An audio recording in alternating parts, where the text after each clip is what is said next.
Hi, thank you so much for joining me this evening. I'm so excited that you're here and you took the time to join me. I know weekends can be busy for all of us. So, first of all, congratulations on becoming a new mama and wanting to learn more about breastfeeding and your new baby. And let me know if you're pregnant or breastfeeding. You can just drop a comment in the comment box and let's dive into tonight's presentation. So discover how to breastfeed with ease so that you can enjoy these precious moments with your newborn without the stress. So here's our agenda for this evening. I'm going to go over my 3-step approach for an easy breastfeeding journey, top 5 tips to maximize your milk supply right away, the 3 biggest mistakes I see mamas make, and the foods that affect your milk and baby. And at the end, I have a surprise bonus for you, so make sure you stick around.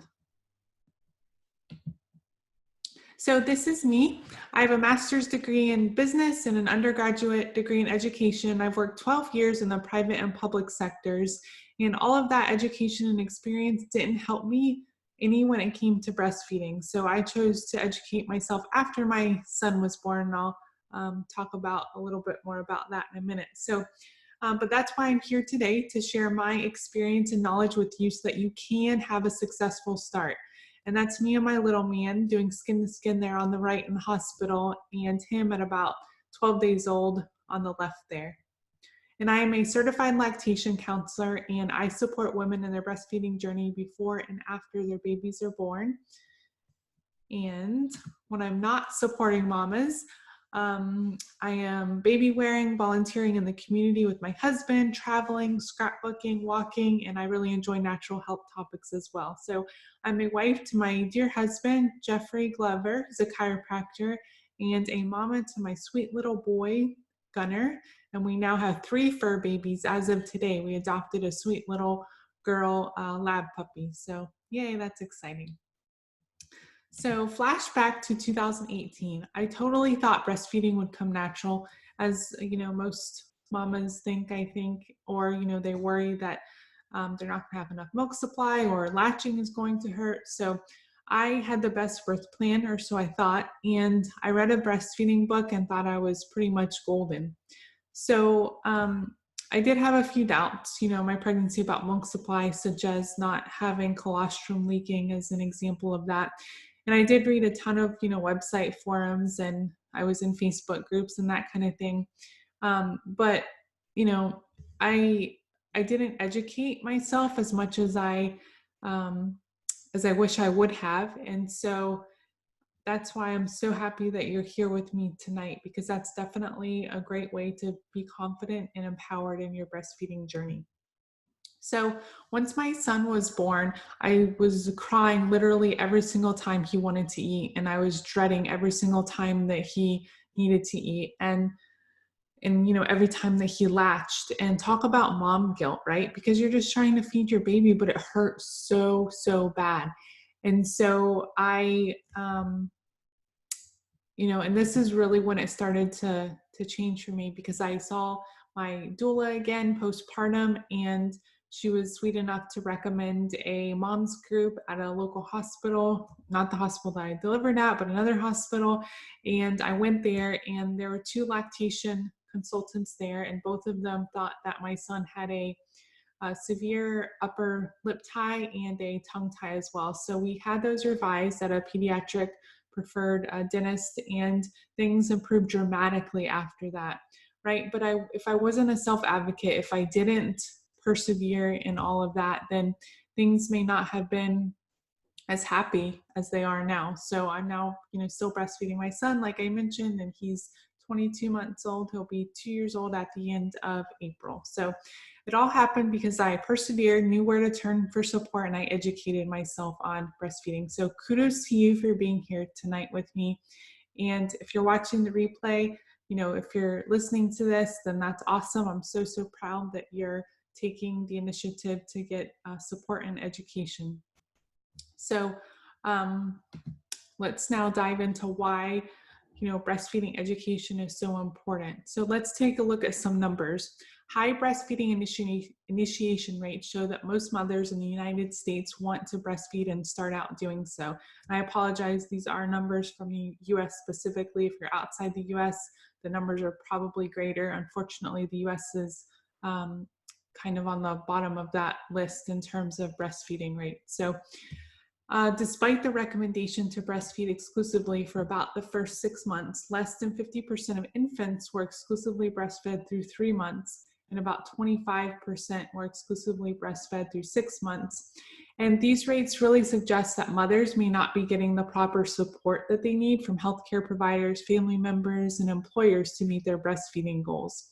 So the early postpartum period is a critical time for establishing and supporting breastfeeding. And just to clarify, breastfeeding here, exclusive breastfeeding, means that they were either bottle fed or fed at the breast, either way, and they received breast milk from their own mom. So what are some of the benefits of breastfeeding? So we know that there's lots of short-term benefits, right, for baby, building up baby's immune system, protecting the baby from illnesses, from ear infections, that kind of thing. But long-term health benefits are plenty as well. So for both mom and baby too. So for mom, cancer rates decline dramatically, obesity, heart disease. They both live longer because there's absence of that disease. There's a reduced risk of postpartum depression because of that oxytocin release. There's less pain after birth, faster healing after you have your baby. The convenience factor, the bonding factor, saving lots of money, an average of $2,000 a year per family if you're not purchasing formula. And then of course the emotional and cognitive benefits. Breastfeeding babies have higher IQs as well. So let's dive into my 3-step approach that I feel all moms should take to have a successful start. And these include preparation, education, and support. So I want you to learn how to get your best start with breastfeeding the easy way and not the hard way like I learned. So let's dive into each of these. So preparation, so preparing before your baby comes, like you're doing right now in this case, is a huge advantage, right? So you're already ahead of the game because you're instilling confidence in yourself by knowing what to do and when to get support, and also what to expect after your baby's born. And breastfeeding is natural, yes, but it does take practice with you and your baby. It's, like learning a new skill. And our bodies are made to produce milk, but it really is a new technique, so to speak, that you have to learn with your baby. And you also have to believe in your in your body's ability to produce milk. So it was made to do this, so you have to believe in yourself. And you can use positive affirmations and positive self-talk to help instill confidence in yourself. And lastly, make sure you surround yourself with a positive support system, because you want advocates, you want breastfeeding supporters on your side, because a lot of times we may have hard days, or we may be doubting ourselves or our baby, or that breastfeeding relationship. And when you have a positive support system, they can lift you up and help you feel confident in continuing your breastfeeding journey. So let's talk a little bit about education. So how can you educate yourself prior to your baby being born? So you really want to know what to expect, right? Those realistic expectations in the newborn days and weeks. So important, because babies eat a lot. They'll eat, when they're a newborn, they'll eat at least 8 times in a 24-hour period, up to 12 times. So we say usually between 8 to 12 times. They don't always eat in that 2 to 3 hour incremental time. So you may hear that a lot, but I would highly suggest that you keep track of the total amount of times that they're eating in the 24-hour period, right? So we want to keep track of that. We also want to keep track of their cues, because we want to make sure that we're paying attention to those cues and learning what they are too. And then diaper output, of course, and proper weight gain. So you can also utilize a lactation specialist before your baby is born, as well as after, because we do provide one-on-one consultations to be able to talk to you and teach you some of these things that you can really take with you into that birthing experience. And I'll mention a course that I have at the end here. And it's also helpful to have that support lined up so that once your baby is born, you know right where to turn. And that can be really helpful, especially if you're lacking in confidence in any way. And try to find a birthing center or hospital that's accredited through the Baby Friendly Initiative. And this means that they'll be practicing rooming in with your baby, so your baby will stay in the same room as you, skin to skin, immediately after baby's birth and once you're stable, and also responsive feeding. So, again, paying attention to your baby's cues. And they're just generally more likely to support breastfeeding in that environment. So, you can go to the link that I sent in the notes section of the worksheet that I sent out prior to this class, and you'll be able to find the link there, or you can probably just Google baby friendly facilities and find it that way.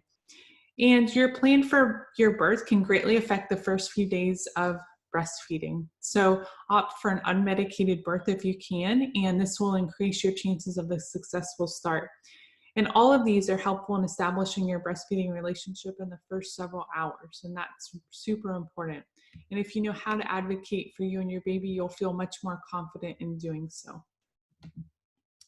So let's talk about support specifically. So finding support is critical once your baby's born, right? So if you have that support already lined up, that's awesome, because studies tell us that many women stop breastfeeding because they didn't have that adequate support, especially in those first few days post-birth.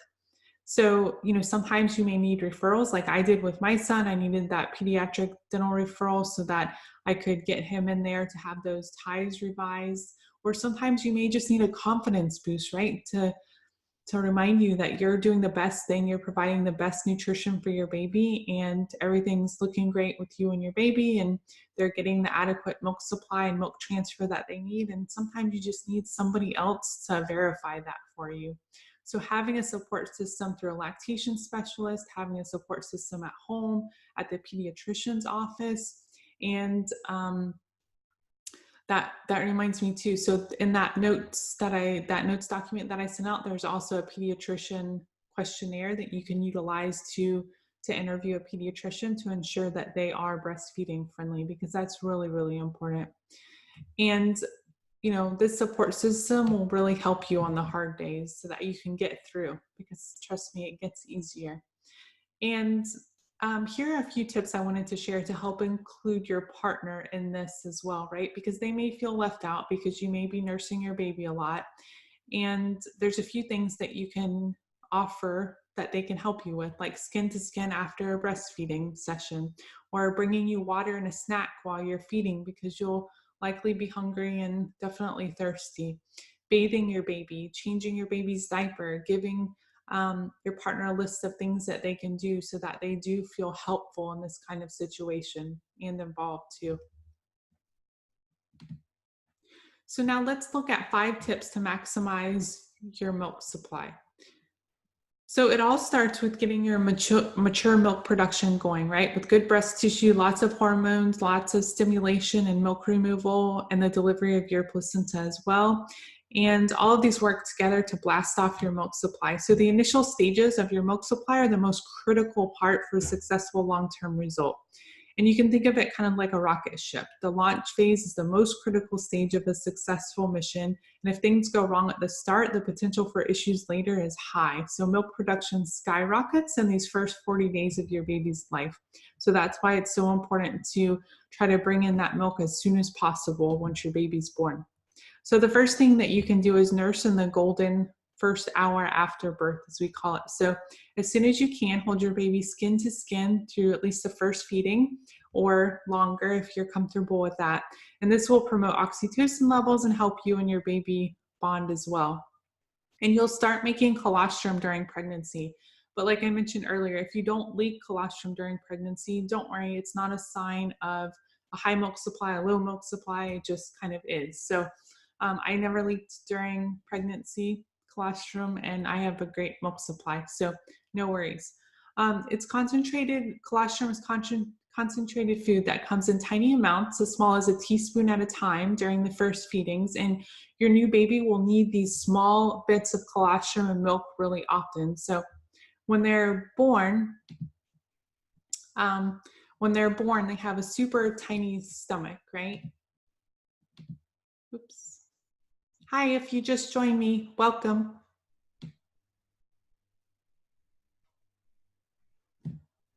So we're just talking about the golden first hour after birth. So colostrum's the best food for your baby, and it's the perfect nutrition because it really helps your baby's digestive system and pushes out their first meconium poop, which is like a black tar poop that they get initially. And colostrum's like free medicine with lots of antibodies that fight germs and illnesses. So it also helps build immunity in your baby.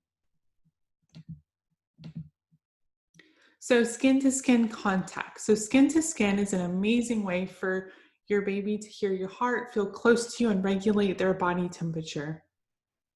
And after birth, make sure that your baby is not bathed yet, right? Because the amniotic fluid will be on your skin, and that will help attract them back to your breast for future, for the first feeding and then for future feedings as well. So that's really important for their senses.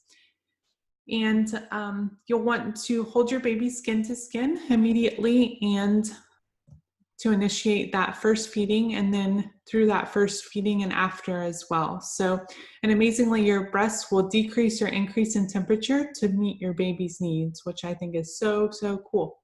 So according to research, after birth, there's 9 stages that your baby will go through in preparation for their first feeding.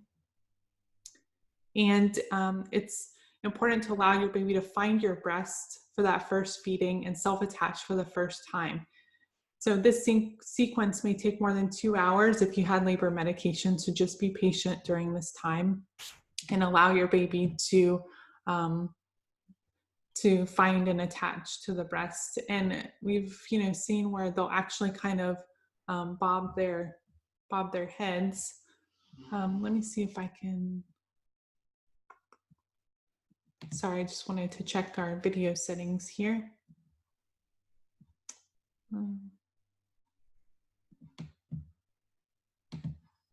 Okay. If you don't mind typing something in the comment box just so that I know that you're still, oh no. Hi, Hannah, can you hear me now?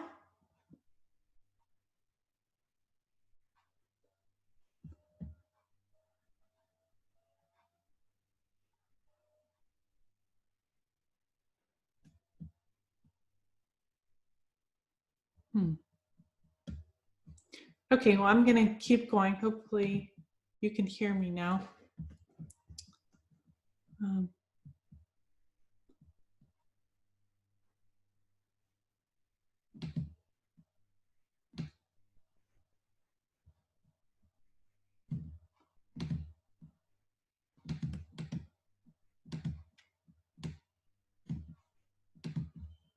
Okay, so we want to ensure a proper latch as well. So your breast may be sore from hormonal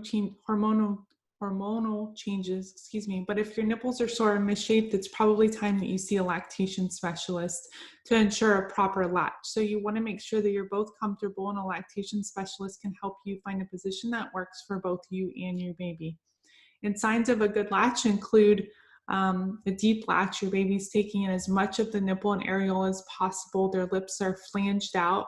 Their tongue is over their lower gum. And your baby stays on the breast and doesn't pop on and off. If they're popping on and off, that could be a sign that your baby has a tongue or lip tie. And you want to make sure there's no biting or pinching pain either. And you may actually be able to hear your baby swallowing with a sound. So you can likely see them swallowing as well. Okay, so we want to make sure that we're breastfeeding often, and this includes nights as well. So your baby will eat often as at least 8 times, sometimes as much as 10 to 12 times in a 24-hour period. And this includes during the night times too. So make sure you're taking advantage of nighttime feedings because your prolactin levels are the highest at night, which means you're in milk making mode. And I think this is important because you want to set realistic expectations for yourself and your baby. So it's important to realize that they do, need food, small amounts of food around the clock. So learning to hand express. Hand expression is a great way to keep your milk moving, especially if you're separated from your baby immediately after birth. You can even hand express after feeding and save it or offer it to your baby. And hand expression is also helpful if you need to be separated, like I mentioned, and a lactation specialist can teach you this in a prenatal appointment, or they can also teach you in the hospital once you've had your baby. And I also cover it in my breastfeeding course as well. So here's a bonus tip for you. Don't wear tight bras. So tight bras can actually restrict your milk making glands, causing your breast to have less room for milk production and storage. So make sure any new bras that you purchase allow plenty of room for expansion after your baby is born as your breast milk supply increases.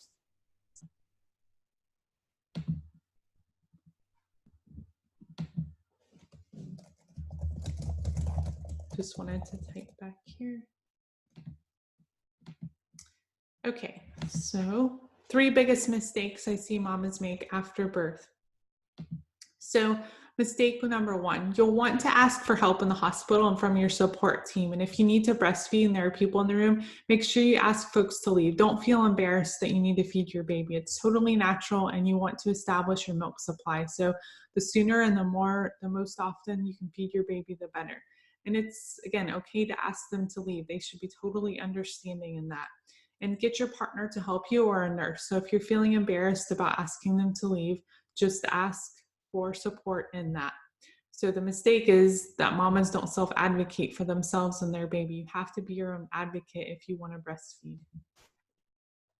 So mistake number 2, mamas watch the clock and time feedings instead of watching their baby's cues and feeding often. So earlier I mentioned, watching the clock for that every 2 to 3 hour mark, and ideally, instead of doing that, you'll want to keep track of how many times your baby feeds, but watch for their cues instead. So turning their head side to side, quiet alert stage, so their eyes are open, but they may just be kind of looking around. Their hands may start going to their mouth as well. All of those are signs. And also, crying is a late cue. So if your baby starts crying, and you can't get them calmed down, try to put your baby skin to skin and then offer them your breast. And skin to skin is always a great idea, especially in those first several weeks, because it really helps them calm down, regulates their bodies, and puts them in a place of kind of calmness so that they can breastfeed successfully. So mistake number 3, mamas introduce or switch to formula because of a perception that their milk supply is low, and this results in less supply.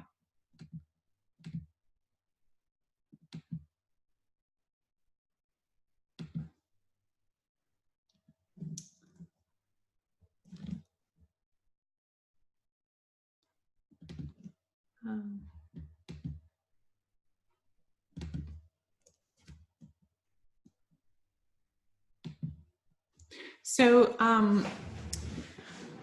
we really want to make sure that we're watching with supplementation, right? So another reason why moms stop breastfeeding prematurely is because they supplement with formula without a true medical reason, or they request it in the early postpartum period. So we really want to make sure that you're working with your pediatrician to supplement if it's absolutely necessary. So make sure that you're working with your lactation specialist as well, so that you're working on those latching issues or breast pain or soreness. That way you're optimizing your milk supply and your milk transfer to your baby, so that there's less of a need to supplement. So what foods affect your milk and baby? So first of all, we want to make sure that you're taking care of you, right? Your gut health is so important, and focusing on real whole foods is a sure way to reduce your risk of infections like mastitis, because that is an infection. And if your gut health is poor, meaning that you're not eating healthy foods, then likely you're at greater risk for infections like that. So focus on nutrients in foods, and that means proteins, vitamin B12, calcium, vitamin D, iron, zinc, iodine, omega-3, fiber, antioxidants, and don't diet excessively because this can reduce your milk production, especially in those first 3 months. You want to make sure that you're eating enough calories, around 1,800 or more, and drink to thirst. If your urine's a pale yellow, then you're most likely drinking enough. And we know that mothers who are well nourished have been found to play with their babies more and are more likely to exclusively breastfeed longer than mothers who are not well nourished. So that's very important. And some research suggests that breastfeeding mothers need an extra 500 calories a day in order to account for sufficient nutrients for breastfeeding and to replenish from pregnancy. So our bodies also utilize maternal fat stores for milk production. And you'll definitely feel more hungry as your body works to make milk. So eating whole foods, including healthy fats, will help you feel satisfied and nourished.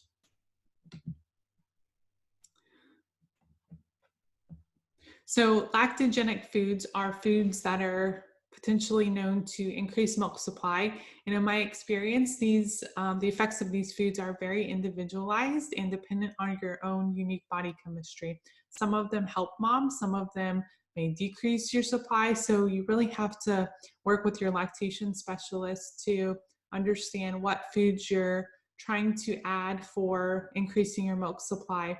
But no food is going to fix an underlying milk supply issue.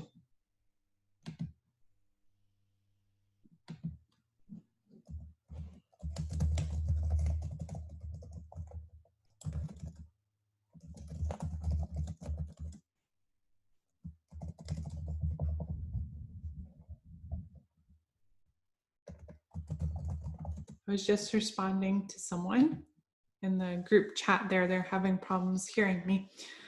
So keep in mind that there's no reason to cut out any particular foods unless your baby shows signs of discomfort, like reflux, colic, spitting up a lot. And your baby's digestive system is very new to the world, so it may take a couple months for it to regulate. But if your baby is showing signs of discomfort, you may want to definitely work with your lactation specialist to figure out why your baby is experiencing that.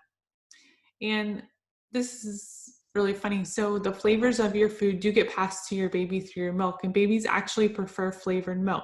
And spicy and gassy food should only be excluded on a case-by-case basis. So they did a study with moms that ate garlic and moms that did not eat garlic, and the babies actually preferred the milk with garlic in it. So I thought that was pretty cute.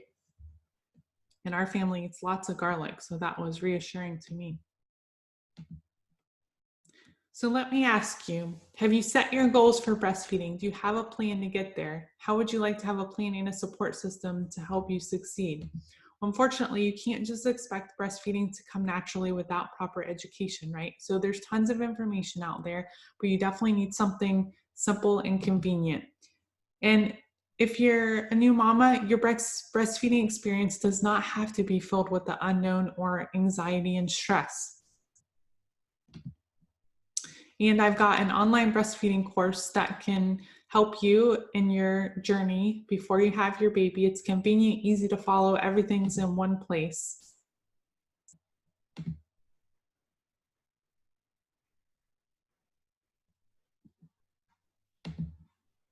So this online breastfeeding preparation course is for prenatal mamas, and it's designed just for you so that you'll feel confident and empowered in your breastfeeding journey.